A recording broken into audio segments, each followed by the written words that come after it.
G'day, Aussie Gridiron fans, and welcome to a midweek news drop for G'day Gridiron, brought to you by the Aussie Gridiron Network.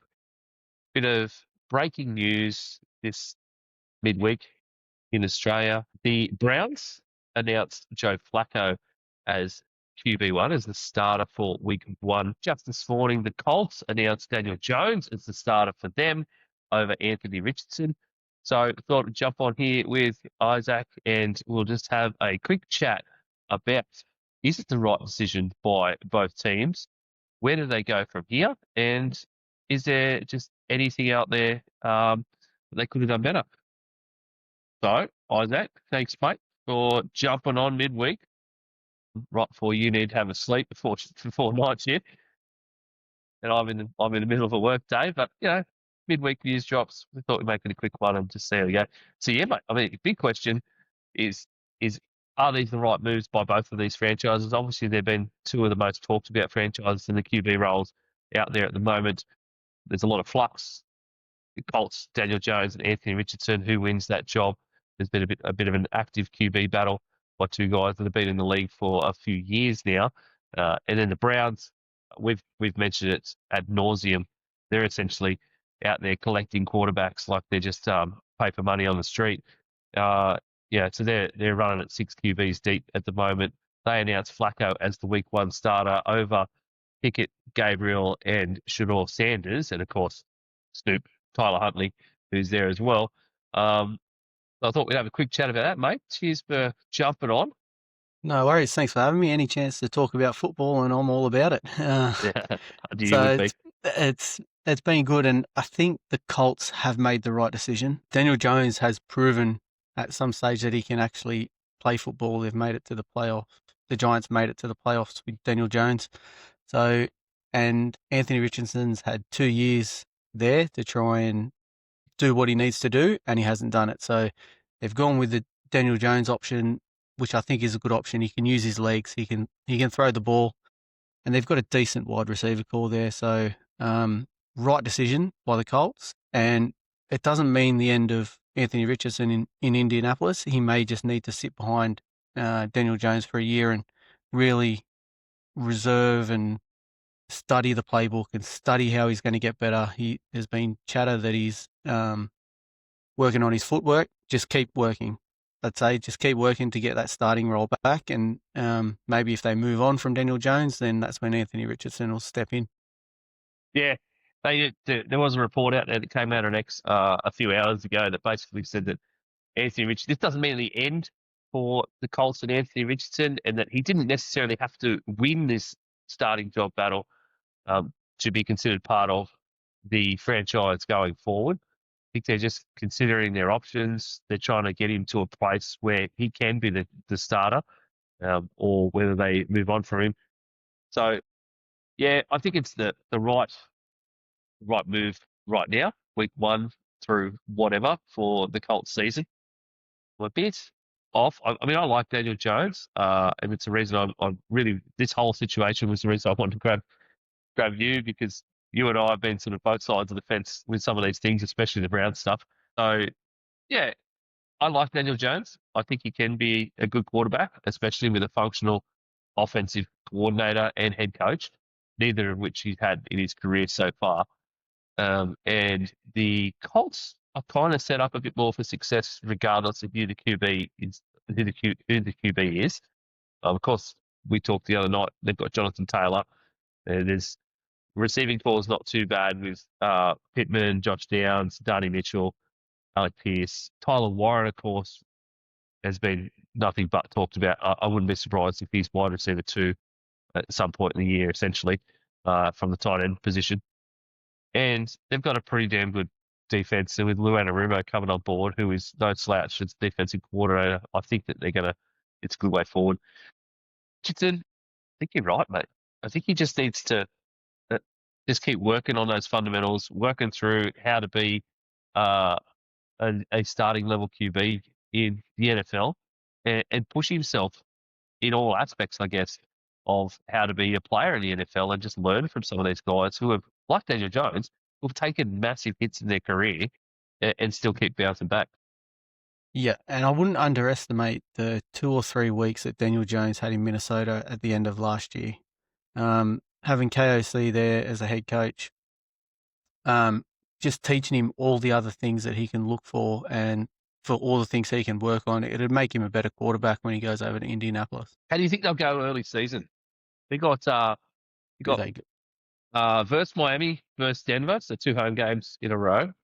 Uh, at Tennessee, at Rams, and then versus Raiders and versus Cardinals. Bit of a unique first 6 where they got 2 home, 2 away, 2 home. So First, the Rams and the second team, you said they're, who was they got that one?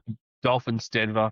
Yeah, so the Rams and Denver, I think, are L's, like straight out, but they're in the other games Yep. there for the other 4. So it could be a good start. It's a favourable schedule for the start of the season for those guys.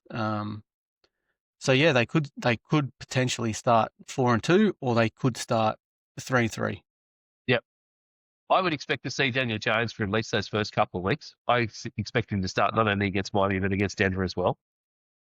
So those 2 home games. I wonder whether we'll see maybe some packages with Richardson thrown in. Yep, I Yeah. believe we will. I think if there's a, I mean, Daniel Jones is really good on his legs anyway, but there's that other option of having Anthony Richardson in there if it's a 4-1 or a 4-2, where they just run a combination. Yeah, absolutely. Totally agree. All right. Well, the other one, Cleveland Browns. So the absolute basket case is the Cleveland Browns and the Cleveland Browns QB room just got even weirder. I don't think anybody really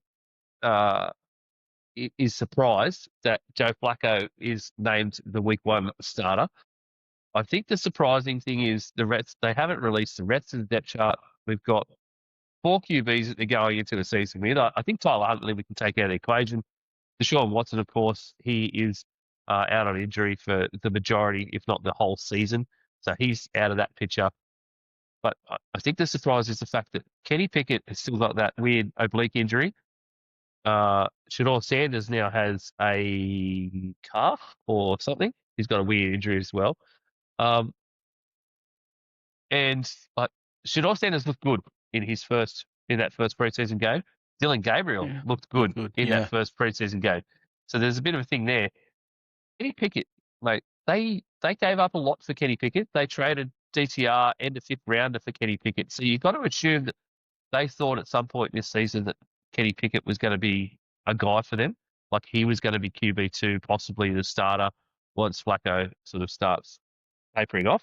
Yeah. So Kenny Pickett's like the odd man out at the moment, and no one seems to be talking about it because we haven't been able to see him on a field yet. Yep. So I believe when they traded for him to perform really well in the preseason, and then they would try and trade him. Once they went and got 2 QBs in the draft there, we always knew that Flacco was going to come in and be QB1. That, like, we joke on the podcast that Shador Sanders should be, but we all knew coming in, and when it come into minicamp when he wasn't throwing, and okay, so Joe Flacco is going to be number 1, and then what falls behind him will depend on how they're going in the season. I believe if they're 0-6 or 0-7, which they potentially could be, then they might chuck Gabriel and Shador in there, and if Flacco's getting beat up. But last time, I did some research on this before we come on. Last time Flacco was in Cleveland, he averaged 28.3 points per game. He had 13 touchdowns in 4 games between week 13 and week 17 for the Browns. Saved their season. That's right. And granted, he had Amari Cooper, but you could substitute Amari Cooper out for Jerry Jeudy. And they've just signed, as we'll mention in the green room, they've just signed Isaiah Bond, who's been cleared of all those charges. Quinton Junkins is now cleared as well. Like, funny how it all happens at the start of the season when the regular season starts. But so their offense looks relatively young. It may take a couple of years, but with Flacco and the QB situation, it's Flacco until I believe they're out of contention.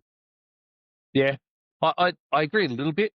I'm still on the fact that I think they picked up Kenny Pickett when they could before the draft as kind of an assurance. We don't get the guys we want at QB. We're happy to let them wait and just see what happens. But I think that they were out on the Shador thing as high as he was going. I don't think they wanted to put in as much draft capital into Shador Sanders as they could. I'm still firmly on the belief that Dylan Gabriel was drafted as a QB2. He's a backup, a perennial backup. The guy has got some good skills, but when you look at his skills overall, he's a shorter guy. He's not a starter. He's not a starting quality guy, but he's definitely like a 10-year backup, make a bit of money in the league, have some success for himself, just be around. Going out and getting a guy in a draft and having him for 4 years essentially on a pretty good um, a good and favourable money option is the right thing to do with Dylan Gabriel as a QB2. And I think Kenny Pickett was the insurance on whether or not they could pick up somebody else that they thought could be the starter next year and going forward, which is where I think once Shador was all the way down there in the 6th round, they're like, okay, he's there now. What else are we going to do? We may as well take him. I don't think it was any slight on the guy, to be honest. I think it's just that no one wanted to really put that much draft capital into a guy that they were unsure about. Yep. So do you believe he could be a starter? I believe he can be a starter. Yeah, he's got skills. It was just, I think I'm still firmly of the belief, and I've said it before, it was around the attitude. Yep. I think it was just around the attitude, and was his attitude or the way he presented himself, was that part of his father? I think I said this last week. Was that part of his father and what his father was doing for the boys? And I think no one knew what they were going to be like until you remove them from the Sanders sort of bubble. And once they've removed him from the Sanders bubble, and we could see that his attitude has obviously changed, and we've seen a lot of him in camp by himself. It's not that safety net of dad putting things around you and pushing you. He's got to push himself. And it's any young adult. I mean, we've all been there in our lives. We've got to take ourselves out of the nest and really try and prove ourselves, or live on the streets for 20 years. So I think he can be a starter eventually, but it was just no one wanted to put that amount of stock into him when they weren't sure if the attitude was dad or Shador. So, and how that washes out. But I think he can be good. And he could be the answer for the Browns. I don't know. I still don't believe the Browns could develop a rookie quarterback, honestly. They haven't done it yet. They've shown that it just doesn't happen. I think that these are one of those teams in this franchise that just needs to go out and find big level quarterbacks every 3 to 4 years, because that's the only way that they can really stand on their own 2 feet. They need someone who is an adult in the room that can stand there and say, that's not the way I want to do stuff. Yeah. Their schedule, though, we talked a bit about the Colts schedule. The Browns schedule, on the other hand, it's a nightmare. The first 6 weeks are just absolutely bonkers. So they're versus Bengals, at Baltimore, versus Green Bay, at Detroit. It's just holy shit. Oh, Jesus. Minnesota in London, when Minnesota have already going to be there for a week previous because they've played the Steelers in London. So they'll already be, 2 weeks in Europe already. And then they don't even get a bye after that London game, and they come back and they're at Steelers for those first 6. Yep. That's a tough schedule, isn't it? I just go, even with the Bengals, I think this is the year I did it on our pod. I think this is the year the Bengals break this early season curse. And it's because they've got Browns first up. And I think that's an 0-6. Like, that's on the verge of 0-6, those first 6 games for the Browns. Yep. I agree. And I think before the season starts, one of these guys is going to get traded. Or there's going to be a team out there. I believe the Rams liked Shador when they were going into the draft. So if Stafford isn't completely healthy, is there a chance he goes over to the Rams and has a go at doing something there? So if an older QB gets injured somewhere, you may see Shador Sanders pop up there, or potentially Dylan Gabriel as well if he's come in and shown something there. And say Flacco gets injured for a couple of weeks and he shows something and then sits behind him again, someone gets injured and then they could potentially move on.